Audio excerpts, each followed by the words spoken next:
بسم اللہ الرحمن الرحیم۔ السلام علیکم ورحمۃ اللہ وبرکاتہ۔ سوڈان سے تعلق رکھنے والے عالمی شہرت یافتہ قاری الشیخ نورین محمد صدیق ٹریفک حادثے میں انتقال کر گئے۔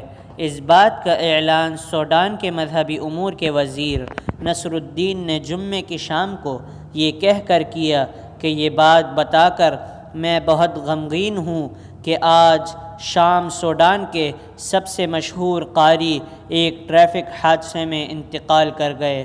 انا للہ و انا الیہ راجعون۔ شیخ نورین اللہ کی کتاب قرآن کے دوست تھے جو اپنے معزز دوست کے ہمراہ اس دنیا سے رخصت ہو گئے۔ سوڈان کی اعلیٰ قیادت نے اس پر گہرے دکھ کا اظہار کیا۔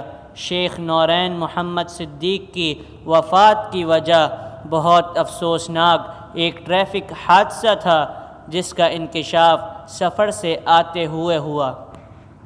جہاں انہیں ہسپتال منتقل کیا وہیں وہ انتقال کر گئے۔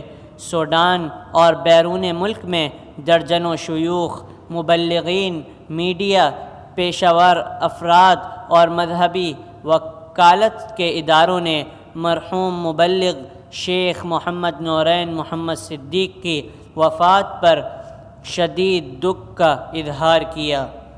سوڈانی میڈیا کے مطابق شمالی ریاست وادی حلفہ سے واپس آتے ہوئے یہ واقعہ پیش آیا۔ شیخ نورین نے 90 کی دہائی میں قرآن حفظ کرنا شروع کیا تھا اور اپنے مخصوص اور باقی قرۂ حضرات سے الگ انداز قرات سے دنیا بھر میں مشہور ہو گئے۔ سوڈان کے دارالحکومت خرطوم کی مساجد اور ارد گرد کے علاقوں میں قرآن کی تلاوت اور نمازیں پڑھاتے تھے۔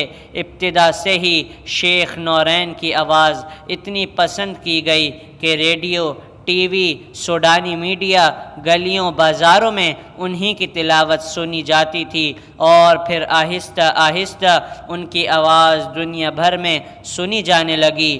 کروڑوں مسلمان ان کی آواز کے شادائی ہو گئے تھے۔ الشیخ نورین نے سوڈان کی طرف سے بہت سے عالمی مقابلوں میں حصہ لیا تھا۔ انہوں نے 82 اسلامی ممالک کے ساتھ مقابلے میں تیسری پوزیشن حاصل کی تھی۔